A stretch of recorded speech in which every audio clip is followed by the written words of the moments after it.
Fala galera, beleza? Nós estamos aqui hoje no Projeto X com o projeto Específicas da UERJ. Específica por causa do nosso amado Projeto X, que vai ajudar você, nosso aluno, nosso candidato, a multiplicar as chances de aprovação, sendo que agora no vestibular da UERJ. E nós vamos trabalhar na parte de língua portuguesa, justamente a parte de morfossintaxe. O que vem a ser o estudo da morfossintaxe?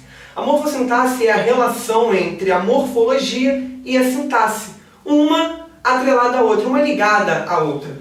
A morfologia tem um estudo voltado para a classe gramatical que as palavras têm. E a sintaxe, ela estuda as relações que essas palavras mantêm uma com as outras dentro do eixo oracional. E o que vem a ser uma oração?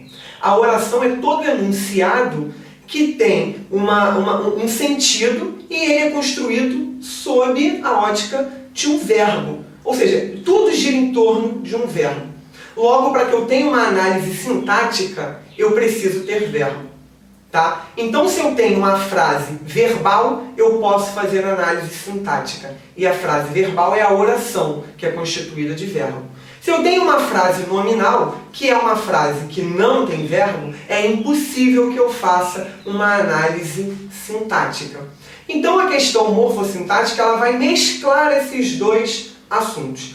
A UERJ ela vem tratando disso já há algum tempo. Então, hoje nós vamos ver como isso se dá em algumas questões da UERJ, que desde 2009 até 2012 a gente vai ver aqui. Questão de 2009. Nós temos o seguinte enunciado. Só o homem nas grandes cidades, o tigre nas florestas, o mocho nas ruínas, as estrelas no céu e o gênio na solidão do gabinete costumam velar nessas horas que a natureza consagra ao repouso. Linhas de 29 a 32. Classifique sintaticamente a segunda oração do período acima. Em seguida, substitua essa oração por outra de sentido correspondente, sem conectivo, preservando sua estrutura inicial. Então, quando ele diz segunda oração, eu já sei que tem mais de uma oração. Se tem mais de uma oração, esse período ele é chamado de um período composto, que o período simples ele só tem uma oração. Quando eu tenho uma oração, eu só tenho então um verbo ou então uma locução verbal. Para que eu tenha um período composto, é necessário que eu tenha dois ou mais verbos ou duas ou mais locuções verbais. Vamos então aqui, primeiro, achar quais são esses verbos. Ou seja, vamos entrar aí na parte da morfologia. Tá? Eu tenho aqui os verbos costumam e o verbo consagra. Esses são os dois verbos. A primeira oração, nesse caso, ela é o que a gente chama de oração principal, porque aqui é um caso de período composto por subordinação. O que liga o período composto por subordinação entre a oração principal e a oração subordinada pode ser, se for uma oração substantiva, uma conjunção integrante. Se for uma adjetiva, vai ser um pronome relativo. E se for uma adverbial, a gente vai ter alguma expressão adverbial que dê conta de nos passar a circunstância expressa pela oração. Vamos identificar aqui o que é que liga uma oração à outra. Então eu tenho lá só o homem nas grandes cidades, o tigre nas florestas, o mocho nas ruínas, as estrelas no céu e o gênio na solidão do gabinete costumam velar nessas horas. Entre essa oração e a outra oração, que é a natureza consagra ao repouso, eu tenho o que. Esse que, ele retoma um termo já citado na oração anterior. É o que a gente classifica como pronome relativo. Mais uma vez aí voltando para a análise morfológica. Nessa parte, então, se eu tenho como elemento que liga a primeira oração à segunda oração um pronome relativo, eu já sei que essa oração, então, ela é adjetiva, tá? Então, eu tenho lá, classifique sintaticamente a segunda oração do período acima. A segunda oração é que a natureza consagra ao repouso. É do conectivo até o final. Então, eu já sei que ela é uma oração subordinada adjetiva. Sendo que eu tenho dois tipos de orações adjetivas, as explicativas e as restritivas. A gente bem sabe que as restritivas, elas não são separadas das orações principais por vírgula. E as explicativas são separadas por vírgulas. Nesse caso aqui, não tem vírgula antes do conectivo. Logo, oração subordinada, adjetiva, restritiva. A primeira parte da questão nós já resolvemos. Em seguida, substitua essa oração, ou seja, a oração subordinada adjetiva, substituindo esse conectivo, tirando esse conectivo, reescrevendo. Quando eu tenho uma oração subordinada reescrita sem o conectivo, eu tenho uma oração reduzida. E aí ela pode ser de três maneiras: de gerúndio, de infinitivo e de particípio. Nesse caso aqui eu tenho que reescrever todo este final, tirando esse pronome relativo, e utilizando na forma verbal uma forma nominal do verbo, que é o particípio, gerúndio ou infinitivo. Então, a proposta de reescritura poderia ser: costumam velar nessas horas consagradas ao repouso pela natureza. O verbo consagrar vai para a forma nominal de particípio. Uma questão simples da UERJ e que vem caindo comumente. Vamos ver como isso acontece em outras questões. Questão de 2010. Observe o fragmento. As camisolinhas, ela as conservaria ainda por mais de ano. Identifique o termo ao qual o pronome pessoal oblíquo se relaciona. Em seguida, classifique sintaticamente esse pronome. Pronome oblíquo, o as, tá? O pronome oblíquo, aqui, ele retoma um termo que já foi citado dentro dessa frase. Ele quer saber qual é a palavra que esse termo retoma. Ao mesmo tempo, ele mantém relação sintática com uma outra palavra, para que nós possamos classificá-lo ele sintaticamente. Então, quando eu tenho lá, dentro de uma construção, eu posso separar aí a ideia de sujeito e predicado, tá? Então, vamos lá. As camisolinhas, elas conservaria ainda por mais de ano. É muito comum, em alguns casos, as pessoas acharem que, de cara, o primeiro elemento é o sujeito. Por que eu sei que o as camisolinhas não é o sujeito dessa oração? Primeiro, pelo fato de que essa palavra está separada das demais por vírgula, e eu não posso separar sujeito e predicado por vírgula, tá? Segundo, pela relação que ela mantém. Quem é que conserva? Eu vou no verbo para descobrir quem é o sujeito. Quem é que conserva? Ela. Ela é o sujeito do verbo. Ela conserva o quê? As camisolinhas. O as camisolinhas, na verdade, mantém relação de complementação verbal. Então eu tenho lá, quem conserva alguma coisa. Verbo transitivo direto. O verbo transitivo direto exige como complemento um objeto direto. O objeto direto está antecipado na oração. Logo, ele está separado por vírgula, porque ele não está na sua ordem direta. Se ele estivesse após o verbo, ele não teria sido separado por vírgula. Esse as, ele retoma que palavra? Camisolinhas. A gente sabe que os pronomes oblíquos o e a, sempre que estiverem sendo utilizados numa oração, eles vão ser classificados como objeto direto. Mas, opa, o objeto direto não já está aqui? Sim. Então, se o objeto direto está aqui, ele se repete. Logo entra a ideia de pleonasmo, ou seja, a repetição de ideia. E aí, por uma questão de coesão, eu evito a repetição da própria palavra. Essa palavra aqui, para que exista, ela só pode ser construída a partir do momento que uma já tenha sido citada, porque ela precisa retomar o elemento, tá? Então, isso aqui é um objeto direto, porém a função sintática dele é objeto direto pleonástico. Logo, indique o termo ao qual ele se refere. O as se refere à palavra camisolinhas. Função sintática exercida por ele, se camisolinha é o objeto direto do verbo e ele retoma camisolinhas, ele é o objeto direto pleonástico. Mais uma questão objetiva, uma questão fácil que a gente pode fazer, na verdade, aí uma associação entre a morfologia e a sintaxe. Vamos ver então agora, galera, continuar vendo essa parte em outra questão também da prova de 2010. Né? Observe a oração. Desta vez, compro-lhe a fazenda. Classifique sintaticamente o pronome pessoal. Em seguida, reescreva a oração substituindo por outra palavra de igual valor, mantendo o sentido original. Essa questão ela tem uma certa complicação. Muita gente poderia errar essa questão facilmente. Vamos entender. Primeiro ele quer que eu classifique o pronome aqui que é o lhe. Toda vez que eu tiver o pronome oblíquo, lhe, voltado, ligado para um verbo, a função sintática dele é o objeto indireto. Sempre você vai marcar isso. Se ele estiver ligado a um nome, ele é complemento nominal. Mas se ele estiver ligado a um verbo, ele é objeto indireto. Então a primeira parte da questão nós já resolvemos. Agora eu tenho de reescrever toda esta questão, tirando o lhe, colocando uma outra palavra que dê conta de passar a mesma mensagem. Facilmente, muita gente responderia, desta vez compro a sua fazenda. Agora vamos entender aqui o porquê de esta reescritura está inadequada, né? Aqui eu estou falando que eu compro. Quem compra, compra alguma coisa, neste caso aqui, a fazenda, de alguém. Quem é esse alguém? O lhe. Então esse verbo ele é verbo transitivo, direto e indireto neste contexto.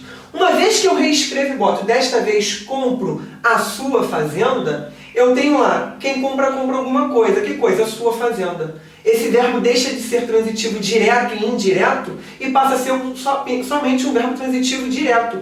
O sua continua dando a ideia de direcionamento para com quem eu esteja falando. Porém, ele perde a função sintática que na oração original era de objeto indireto e passa a assumir a função sintática de adjunto adnominal do núcleo do objeto direto. Ou seja, eu não poderia fazer isso. Como que eu teria que reescrever então? Desta vez, compro a fazenda de você. E aí o de você seria o objeto indireto do verbo. Quem compra, compra alguma coisa, a fazenda. De quem? De você. Tranquilo? Ou então, dependendo do contexto, o dele, dela, e aí a gente precisaria retomar lá no texto. Aqui eu preferi ir mais objetivamente para as questões, para que nós não percamos muito tempo. Vamos ver agora uma próxima questão, galera. Também de 2010. Considere a estrofe a seguir. Nos dramalhões que encenas, há tamanho poder de vida que eu próprio nem me canso em viver. Identifique a primeira oração da estrofe. Classifique sintaticamente a segunda oração e aponte a circunstância adverbial expressa pela terceira oração. Então, a primeira oração. Para que eu saiba onde está a primeira oração, eu tenho que identificar, obviamente, onde se encontram os verbos, tá? Então, eu tenho lá o verbo encenas, eu tenho o verbo a e tenho o verbo canso, tá? Vamos lá identificar, então. Esse encenas, ele mantém relação com o início da frase a partir de um que. Esse que é o que? Nos dramalhões. Qualquer dramalhões? Não, é só nos dramalhões que encenas. Então esse que é um pronome relativo.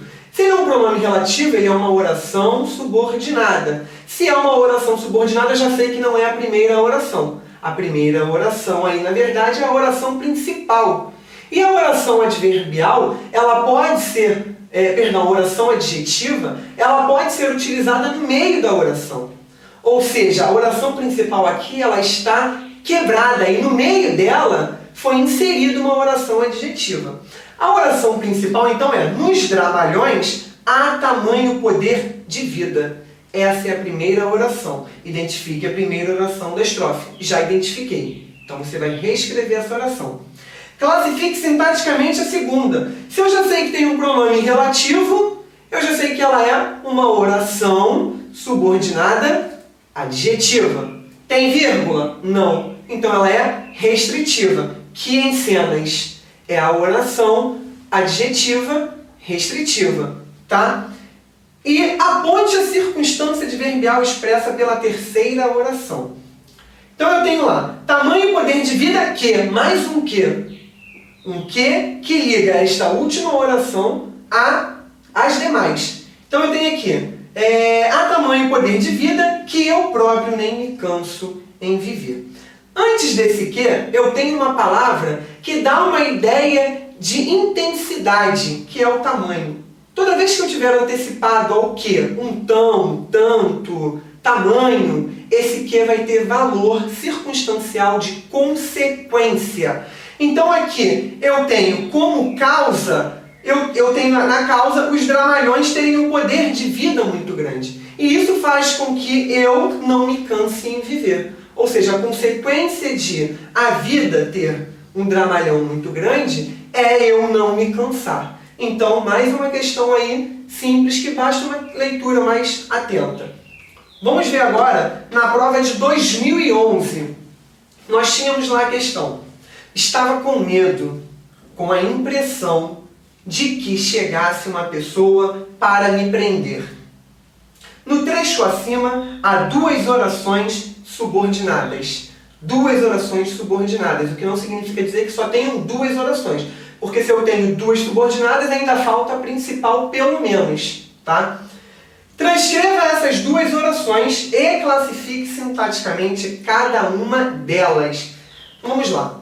Estava com medo, com a impressão de que... Opa, achei um conectivo. O que? Então, vamos ler daqui. Estava com medo, com a impressão de... Antes do conectivo. Essa oração, ela tem sentido incompleto.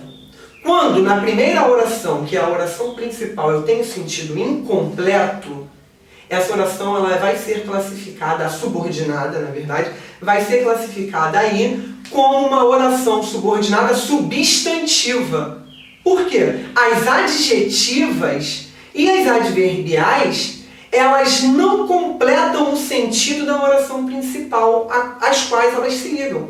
Quando eu tenho uma relação de adjetivo e adverbial com a oração principal tem sentido completo, diferente da substantiva. No caso da substantiva, a oração principal tem sentido incompleto, ou seja, ela exige uma complementação. Então, estava com medo com a impressão de alguma coisa. De que chegasse uma pessoa. Primeira oração, tá? Ele quer primeiro que eu transcreva. Então, de que chegasse uma pessoa. Primeira oração. Para me prender. Segunda oração. Então, já identifiquei essas duas orações e vou transcrevê-las, tá? Aqui, o de que chegasse uma pessoa, ele mantém relação com que palavra? Com a palavra impressão, com a palavra medo. Essas palavras são palavras nominais. E como essas palavras nominais têm sentido incompleto, elas exigem um complemento que se liga por meio de preposição, elas são classificadas, então, como complementos nominais. Então, nesse caso aqui, até aqui eu tenho oração subordinada, substantiva, completiva, nominal. Tranquilo? A última, para me prender. Ou seja, eu tive a impressão de que alguém chegava para me prender, com a finalidade de me prender. Então aqui eu tenho uma oração subordinada, adverbial, final. Porém, é uma final reduzida. De quê? De infinitivo. Mais uma questão também mais tranquila, mais objetiva da UERJ. Vamos ver uma próxima questão. Já publiquei 10 livros de poesia. Ao publicá-los, me sinto como que desonrado e fujo para o Pantanal, onde sou abençoado a garças. Nos versos de 9 a 11. A palavra onde, sublinhada acima, remete a um termo anteriormente expresso. Claro, o onde é um pronome relativo também, tá? Transcreva esse termo. Nomeie também a classe gramatical de onde. Substitua por uma expressão de equivalente, uma expressão equivalente e indique seu valor semântico. Então vamos lá. Onde retoma que palavra? A palavra Pantanal. Primeira parte da questão nós já achamos. Transcreva esse termo, palavra Pantanal. Ele retoma a palavra Pantanal. Nomeie também a classe gramatical de onde. O onde, como retoma um termo já citado, ele é um pronome relativo. Então achamos aí a classe gramatical. Substitua por outra expressão de valor equivalente. Então eu poderia botar ali, fujo para o Pantanal, no qual sou abençoado as garças. Então eu poderia substituir pelo no qual. E indique o valor semântico. Onde sempre vai ser para se referir a lugar. Valor semântico dele, de lugar. Mais uma questão também, que só basta uma leitura atenta da questão. Vamos ver aqui mais uma questão agora de 2012. No trecho transcrito a seguir, há 4 orações, cujos limites estão assinalados por uma barra. Floripes serviu-lhe o jantar. Deixou tudo arrumado e retirou-se para dormir no barraco da filha. Reescreva esse trecho, ou seja, vou ter que reescrever toda essa oração.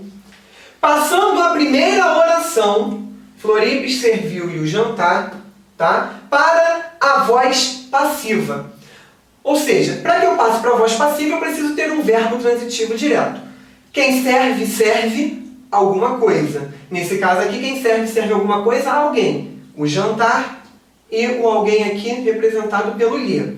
Tá? Então, como é que eu já poderia começar reescrevendo?